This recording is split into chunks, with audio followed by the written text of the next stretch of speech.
आज मैं अकेले ट्रैवल करने वाली हूँ, वो भी स्कूटी से। अब देखिए जी, मेरे पास कोई मोटो ब्लॉग सेटअप नहीं है, इसलिए मुझे कैमरा बैग में रखना पड़ेगा। पुप्पू और अंजलि आ रखे हैं बरामदे में, मुझे चाय पीने के लिए इन्वाइट कर रहे हैं कि काफी सारी हेली कंपनियों का टाइम ड्यूरेशन खत्म हो चुका है, उन्होंने अपना पैकअप कर लिया है। तो चलिए जी, फाइनली मुझे माँ और प्रीति भी मिल चुके हैं। मेरी मम्मी मेरा इंतजार कर रही थी ना, काम करते करते ये सुनाती भी बहुत ज्यादा है।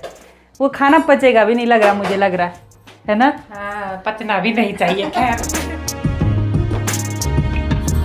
आप सभी को मेरा प्यार भरा नमस्ते। मैं प्रियंका तिवारी आप सभी का स्वागत करती हूँ देवभूमि उत्तराखंड के केदार घाटी के खूबसूरत सोनप्रयाग मार्केट से। आज मैं अपने ब्लॉग की स्टार्टिंग शाम के लगभग 3:30 बजे से कर रही हूँ। आज सुबह से आसमान पर हल्के हल्के बादलों के साथ सोनप्रयाग और सामने की पहाड़ियों के नज़ारे बड़े खूबसूरत दिखाई दे रहे हैं। सोनप्रयाग की पार्किंग रोज़ की तरह टूरिस्ट व्हीकल से खचाखच भरी हुई है। साथ ही कल परसों की हल्की हल्की बारिश से पहाड़ियों पर पेड़ पौधे काफ़ी हरे भरे दिखाई देने लगे हैं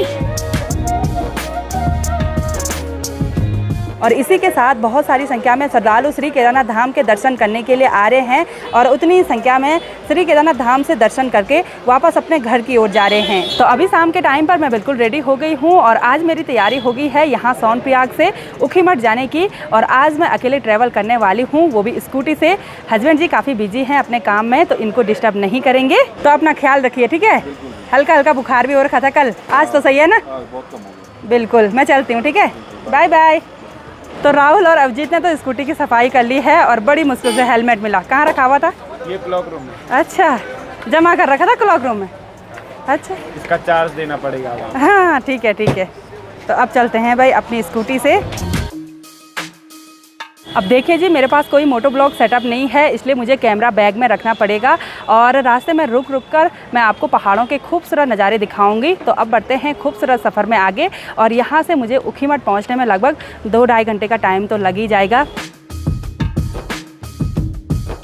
सोनप्रयाग से आगे बढ़ते हुए अभी मैं फाटा मार्केट में पहुंच गई हूं और यहाँ का माहौल देखिए, बिल्कुल शांत सा नज़र आ रहा है। काफ़ी कम टूरिस्ट व्हीकल यहाँ पे रुके हुए हैं, जबकि यहाँ पर काफ़ी ज़्यादा मात्रा में लोगों ने लॉज होटल वगैरह बनाए हैं।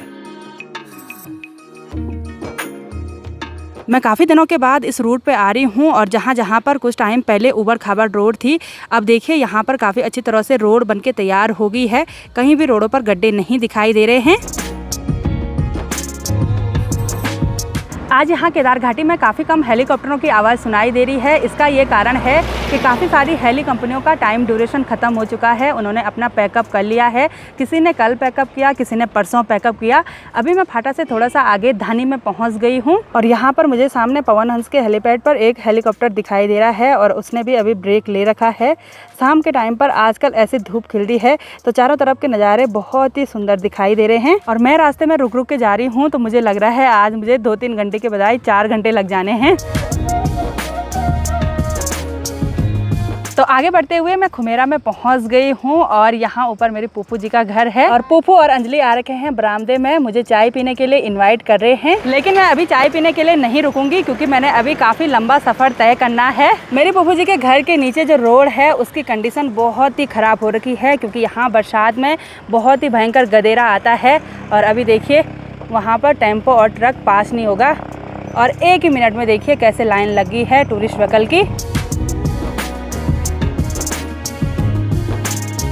अभी मैं जहाँ पर रुकी हूँ यहाँ से चारों तरफ के नज़ारे बहुत ही खूबसूरत दिखाई दे रहे हैं। आज ऊंची ऊंची पहाड़ियों पर देखिए बादल लगे हुए हैं, अगर बादल नहीं लगे रहते तो इधर साइड पूरा चौखंबा पर्वत दिखाई देता। और नारायण कोटि के इन बड़े बड़े खेतों में देखिए काफ़ी सारी महिलाएं मंडवे की गुड़ाई कर रही हैं। गुप्तकाशी मार्केट केदार घाटी का खूबसूरत बड़ा मार्केट है और यहाँ पर 12 महीने खूब चहल पहल दिखाई देती है। मार्केट के बीच से एक रास्ता ऊपर की ओर जाता है जो कि श्री विश्वनाथ मंदिर जी का मुख्य प्रवेश द्वार है।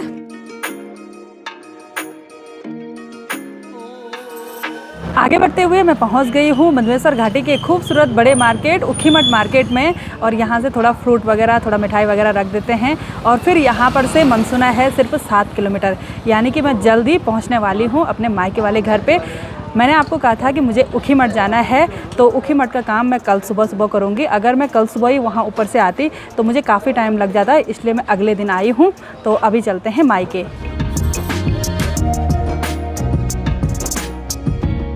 उखीमठ से आगे बढ़ते हुए अभी मैं एक खूबसूरत सी लोकेशन पे रुक गई हूँ। यहाँ से चारों तरफ के नज़ारे बहुत ही गजब के दिखाई दे रहे हैं। सामने वाली पहाड़ी पर दिखाई दे रहा है गुप्तकाशी मार्केट, और यहाँ नीचे ये वाला जो गांव है ये मेरे नानी का गांव है। इस गांव का नाम मंगोली है।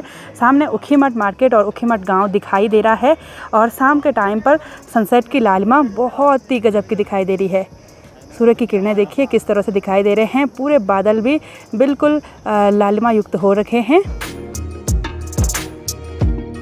सूर्य अस्त होते होते सामने चौखमा पर्वत से पूरी तरह से बादल हट चुके हैं, और अभी नज़ारे देखिए बहुत ही गजब के दिखाई दे रहे हैं। सूर्यास्त की किरणें चांदी से चमकते हुए चौखमा पर्वत पर अभी सोने सी चमक रही हैं। सफ़र में आगे बढ़ते हुए अभी मैं अपने मायके के परवाड़ी वाले घर के ऊपर रोड में पहुंच गई हूं। यहां पर भाई और पापा की स्कूटी तो नहीं दिखाई दे रही है, तो एक बार फ़ोन करते हैं चले गए हैं या इसी वाले घर में हैं। हेलो, हाँ प्रणाम। कागजी तू एगी वाह। माँ को यहाँ परवाड़ी वाले घर से निकले लगभग 5-10 मिनट हो गए हैं। थोड़ा सा आगे पहुँची है अभी माँ, शायद पैदल जा रहे हैं, तो फटाफट से चलते हैं। चलिए जी, फाइनली मुझे माँ और प्रीति भी मिल चुके हैं। परवाड़ी वाले घर से नए वाले घर की ओर पैदल जा रहे थे। आज स्कूटी बाइक कहाँ गई? अरे वो दिन में चले गए थे ना लंच करने के बाद। अच्छा, कैसे हो दोनों? बस बढ़िया। मम्मी कैसी है? ठीक हो। माँ प्रणाम। ठीक फास्ट है। मेरी मम्मी मेरा इंतजार कर रही थी ना। अच्छा, मैंने फोन किया, डर गई होगी कि उठाऊं कि नहीं उठाऊं। हाँ, डर लगी मैं बोले कहीं उठवा दे, गड़बड़ दे, बोल कुछ। मैं 4 बजे रास्ता लगी थी और लगभग 7 बजने वाले हैं, और मम्मी बोल रही तूने कैसी उड़ाई? बोला जाम थोड़ी नहीं था। बैठे इनका बने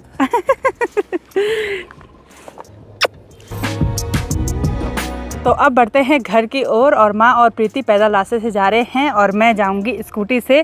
दो तो स्कूटी में आएंगे नहीं, फिर माँ डरती भी है, तो बाय बाय, पैदल जाओ। नहीं तो माँ को ले जाती मैं किसके साथ जाऊंगी अकेले? तो जाओ, तो दोनों साथ जाओ, बाय। अब इन सभी से मिलते हैं घर में, और ये शॉर्ट रास्ते से जा रहे हैं ना, तो मेरे से पहले ये पहुँच जाएंगे घर में, तो अब फटाफट से मैं भी चलती हूँ। तो अभी मुझे मिल गए हैं मनसना मार्केट में सुभाष भाई। ये मेरे क्लासमेट थे, और इन्होंने पिछले साल ही शादी की। कॉन्ग्रेचुलेसन। धन्यवाद आपका। कैसे हो आप? चलो भैया, चाय पियो चलो। ना आका दिन लगा ठीक है। फिर बाहर अंधेरा होने लग गया है, और मायके वाले घर में लाइट जलाने के लिए मैं पहुंच गई हूं। माँ और प्रीति अभी तक घर पे नहीं पहुंचे हैं, और भाई और पापा हैं ऊपर वाली मंजिल पर। वहां पर मिस्त्री लोग लगे हुए हैं लगातार काम करने पे। प्रणाम। ठीक स्वास्थ्य बोल दे पापा क्या था ना? मैं बोल रहा क्या करना भी हम पापा काम देखने पे लगे हुए थे, और मैं घर की लाइट जलाने के लिए पहुंच गई। तभी तो जल्दी। हाँ जी, घर पे दीदी भी पहुंच चुकी है। आज कैसे उजाले में भी, अकेले भी। हाँ, ऐसे होता है कभी कभी। कभी कभी। प्रणाम। ठीक ठाक। और तो भाई भी ऊपर काम देखने पे लगा हुआ था। कितना काम हुआ अभी? अभी अब प्लास्टर का रह गया, 1 हफ्ते का काम। और सब फैमिली मेंबर मुझे पूछ रहे अकेले आई, क्या हो गया? मतलब स्कूटी से आई। किसी को विश्वास नहीं हो रहा। नहीं, खैर अब ये है कि चला लेती है। माँ ने गर्मा गर्म चाय तैयार कर ली है, तो अब शाम की गर्मा गर्म चाय का आनंद लेते हैं। चलिए जी, माँ और प्रीति ने डिनर बनाने की तैयारियां भी शुरू कर ली हैं। प्रीति यहाँ पे रोटियां बना रही हैं। प्रीति को थैंक यू, वेलकम। अब आदि तू बनाएगी। आज ही मैं बनाऊंगी। मम्मी देख लिया अपनी बेटी को, और मम्मी खाना परोसने की तैयारी भी करने लगी। दाल बनाई, सेवैयाँ भी बनाई। चलो बढ़िया। तो देखिए जी, मायके में अगर छोटी सिस्टर है तो मुझे काम करने की कोई भी ज़रूरत नहीं है। आज मैं रिलैक्स हो जाऊंगी, लेकिन काम करते करते ये सुनाती भी बहुत ज़्यादा है। वो खाना पचेगा भी नहीं लग रहा, मुझे लग रहा है ना। हाँ, पचना भी नहीं चाहिए खैर। जब तक बनाया नहीं। मैं थोड़ा आराम कर रही थी। बाहर आ जा, तू ऐसे कर, मैं ऐसे करती हूँ। आधा आटा बचा रखा है क्योंकि मैं भी मेहमान हूँ। ए भगवान। बोल रही मेरी भी शादी हो गई, मैं भी मेहमान हूँ। मैंने कहा मेरे को एक दिन तो रहने दे थोड़ा सुकून से। कल से मैं ही बनाऊंगी, नाश्ता मैं नहीं बनाना। कल तूने उठना है नहीं है। अगर उठ भी जाएगी तो ये उठेगी नहीं बिस्तर से। ओ सारा बहुत बीती चाहिए। अब देखिए जी, बहुत सारी बहनों में ऐसा होता होगा कि मतलब एक दूसरे को देखकर काम करने का मन ही नहीं करता। ये बोल रही तू आई, बोलो मेरा हाथ पैरों में दर्द होने लग गया, भारी हो गए मेरे हाथ पैर। सही में हुए कसम से, मजाक नहीं कर। अब देखो, मैं आई और इसने बोला कि मैंने काम नहीं करना है। जब मैं आई तब तो खुश हो गई, लेकिन जब काम करने की तू आ, तू कर, मैं भी चुप रही। आज हमारे यहाँ एक ओखाड़ है, काढ़ो मुख बनाओ काढ़ा बिन ना हो समझो। हाँ मतलब मैं चाहिए भी नहीं अब मैं चाहिए भी। ऐसी छोटी मस्ती मजाक तो होती रहती है, ये सब मजाक तक ही है, कोई भी लोग सीरियस मत लेना। आज हम दोनों बहनों ने माँ को हंसा हंसा के लोट पोट कर लिया है ना माँ, हम लड़ाई कर रहे हैं ना। एक ही साथ सोई गया। हाँ हाँ बिल्कुल, फिर 11-12 बजे तक तो हंसेंगे ही हम। मम्मी आज रिलैक्स हो गई। देखिए जी हमने अभी डिनर नहीं किया और माँ को सुबह की चिंता होगी, बोल रही सुबह जल्दी जल्दी उठना, एक ऐसा बनाना एक वैसा बनाना। कितनी चिंता हो रही खाना बनाने की। मम्मी को अपनी चिंता है कि मैंने गाय को बाहर निकालने के लिए जाना है, फिर धूप हो जाएगी, फिर ये हो जाएगा, लेकिन प्रीति किसी काम की नहीं है इस घर में। प्रीति कहना नहीं मानती नहीं माँ। मम्मी कभी नहीं बोलेगी।